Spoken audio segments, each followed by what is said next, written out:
Video ini hanya untuk mereka yang punya logika. Bagi yang tidak punya logika, skip aja. PDIP bukan lagi partai wong cilik, tapi wong licik. Kata-kata itu saya baca di kolom komentar video saya terbaru tentang kemarahan Megawati pada KPK. Penulisnya tidak saya kenal, tapi apa yang disampaikannya disetujui banyak netizen lainnya. PDIP memang sudah menjadi partai wong licik, orang-orang jahat, curang. Apa yang terjadi pekan-pekan terakhir ini membongkar kelicikan PDIP. Bukan hanya Megawati, tapi juga para pimpinan dan para kadernya. Kelihatan sekali mereka berusaha secara kolektif mencegah jangan sampai kejahatan mereka terbongkar. Yang terakhir adalah perintah Mega agar para kepala daerah asal PDIP tidak menghadiri acara pembekalan yang diselenggarakan pemerintah 21-28 Februari ini. Ternyata perintah sang emak banteng dipatuhi mayoritas kepala daerah asal PDIP. Ini menunjukkan betapa powerfulnya Mega dan betapa lemahnya para kader atau petugas partai PDIP. Mereka dengan sengaja memboikot sebuah acara yang serius untuk sebenarnya mengedukasi para kepala daerah untuk menjalankan kewajibannya melayani rakyat di daerah masing-masing. Perintah Mega ini dikeluarkan karena kemarahannya soal ditahannya Hasto. Saya setuju dengan sejumlah pengamat yang mengatakan langkah Mega ini adalah sebuah blunder, sebuah kesalahan yang fatal. Masyarakat jadi tahu sekarang betapa membabi butanya Mega mencegah jangan sampai Hasto diadili. Tanpa Mega dan orang-orang yang sadari, ini seperti menunjukkan lemahnya komitmen Mega dan PDIP pada penegakan hukum di Indonesia. Hasto itu memang seorang sekretaris jenderal yang sangat penting di PDIP. Tapi dia sama sekali bukan manusia suci yang bebas dari kemungkinan melakukan penyuapan KPU dan menghambat penangkapan Harun Masiku seperti yang disangkakan KPU. Mega dan PDIP bisa saja sepenuhnya percaya bahwa Hasto adalah semacam santo, tapi mereka tak bisa menutup kemungkinan bahwa KPK punya rangkaian bukti bahwa Hasto memang bersalah. Rangkaian bukti itu sudah dikemukakan KPK berulang kali dalam sidang pra-peradilan yang baru saja dilewati.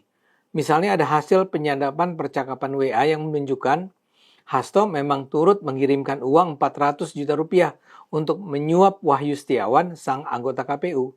Ada hasil penyadapan yang menunjukkan Hasto meminta Harun Masiku merendam HP-nya agar tidak bisa diikuti jejaknya. Hasto, kata KPK, juga diketahui memerintahkan orang-orang yang terkait dengan perkara Harun Masiku untuk diam. Mungkinkah bukti-bukti KPK itu sebenarnya cuma hasil rekayasa dan sebenarnya tidak pernah ada? Ya mungkin saja. Tapi untuk memastikan kebenarannya, ya diperlukan sebuah pengadilan yang adil dan objektif. Karena itu, bila Mega dan PDIP berkeras bahwa Hasto tidak bersalah, sebaiknya ya diizinkan saja pengadilan Hasto dilakukan. Pengadilan semacam itu lazim disiarkan melalui media untuk bisa diikuti publik sehingga rakyat Indonesia bisa tahu apakah Hasto memang menyuap atau tidak. Upaya Mega membuka mata kita semua bahwa nampaknya ada yang mereka hendak tutupi dan itu mungkin sekali akan terbongkar kalau Hasto sampai diadili. Mega mungkin ingin menekan pemerintah agar tak main-main dengan PDIP. Mega seperti ingin mengatakan bahwa kalau PDIP terganggu, mereka akan menjadi banteng mengamuk. Mega seperti ingin mengancam kalau sampai KPK dibiarkan membongkar kejahatan mereka, PDIP akan all out melawan. Mereka seperti menekan Prabowo untuk meminta KPK mengerem perburuan Hasto-nya. Tapi saya rasa itu adalah langkah yang salah. Langkahnya ini tidak akan bisa membuat Presiden Prabowo ketakutan. Dan Mega beserta jajaran pimpinan PDIP lainnya harus sadar mereka bukanlah sebuah kekuatan yang kini sebanding dengan koalisi kekuasaan yang dipimpin Prabowo. Saya duga hasilnya akan sebaliknya dari apa yang diharapkan PDIP. Pemerintah mungkin kecewa dengan ketidakhadiran para kepala daerah asal PDIP, tapi pemerintah nanti akan membalas dengan caranya sendiri. KPK akan diizinkan untuk melanjutkan penyelidikan Hasto. Dan KPK akan diizinkan untuk membawa Hasto ke pengadilan. PDIP mungkin akan terus melanjutkan upaya perlawanannya, tapi itu tidak akan nampak berarti. Saya akan sebut saja lagi kasus video Hasto yang baru saja beredar. Sebelum dia dinyatakan sebagai tersangka, Hasto memang sudah membuat sebuah drama tentang upaya menyembunyikan bukti-bukti kejahatan korupsi para pejabat negara Indonesia yang dimilikinya. Bukti-bukti itu katanya sudah disimpan sahabat Hasto, Koni Rahakundini Bakri di Rusia. Menurut Koni sendiri, dia sudah mengamankan sejumlah dokumen penting yang diberikan Hasto ke notaris di Rusia. Menurut Koni, dokumen-dokumen itu bisa jadi semacam bom waktu yang akan menggemparkan jagat perpolitikan di Indonesia. Kini setelah Hasto ditahan, kita tentu menunggu-nunggu mana bom waktu yang dijanjikan Koni. Ya sejauh ini nihil, nol, tidak ada. Yang ada seusai Hasto ditahan KPK, di internet beredar sebuah video yang menampilkan Hasto bicara tentang Jokowi dan KPK. Dalam beberapa menit, Hasto bercerita tentang bagaimana Jokowi berusaha melindungi Gibran dan Bobi Nasution yang maju sebagai wali kota dengan berusaha merevisi Undang-Undang KPK pada 2019. Salah satu perubahan terpenting adalah KPK menjadi lembaga di bawah eksekutif. Ketua KPK jadinya harus berada di bawah presiden. KPK tidak lagi menjadi lembaga independen. Menurut Hasto, perubahan itu adalah hasil kerja Jokowi untuk melemahkan KPK.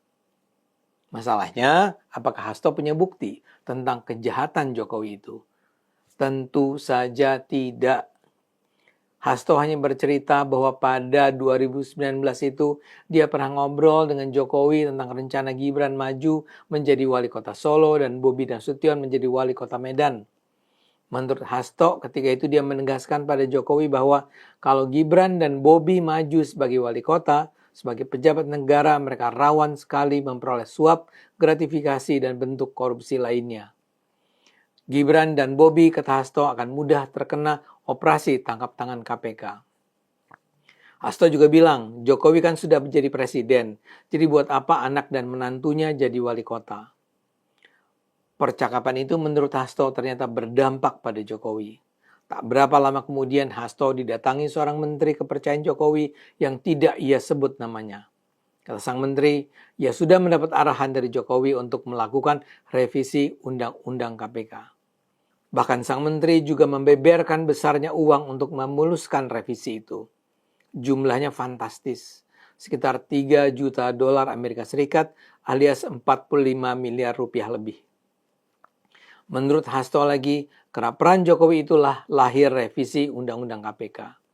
Ketika Gibran dan Bobi menjadi wali kota, mereka aman jadinya dari persoalan hukum karena KPK sudah dilemahkan. Hasto mengakui bahwa pernyataan itu disampaikan tanpa bukti, tapi dia bersedia mempertanggungjawabkannya di atas Tuhan yang Maha Kuasa. Video pernyataan Hasto ini tentu saja jauh dari ciri-ciri bom waktu seperti yang semula disebut Koni. Hasto sendiri mengakui pernyataannya tak didasari bukti.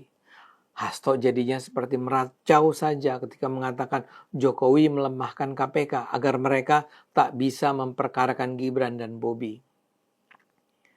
Revisi KPK itu kan dibuat oleh DPR dan PDIP sendiri adalah bagian dari fraksi-fraksi yang mendukung revisi. Kenapa Hasto menggambarkan bahwa Jokowi adalah mastermind revisi? Dan apa juga bukti yang menunjukkan bahwa Gibran dan Bobi adalah koruptor? Kalau memang ada buktinya, ya ungkapkan saja kepada publik. Justru masyarakat memang sedang menunggu-nunggu bukti-bukti korupsi yang katanya ada dalam bilik rahasia Hasto.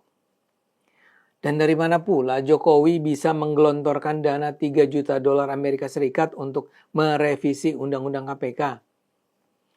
Dan kalau waktu itu memang ada kucuran dana 3 juta dolar, kepada siapa saja itu dibagikan? Lebih spesifik lagi, apakah PDIP dan Hasto juga menerimanya? Jadi video pengakuan Hasto itu sama sekali tak bisa dipercaya.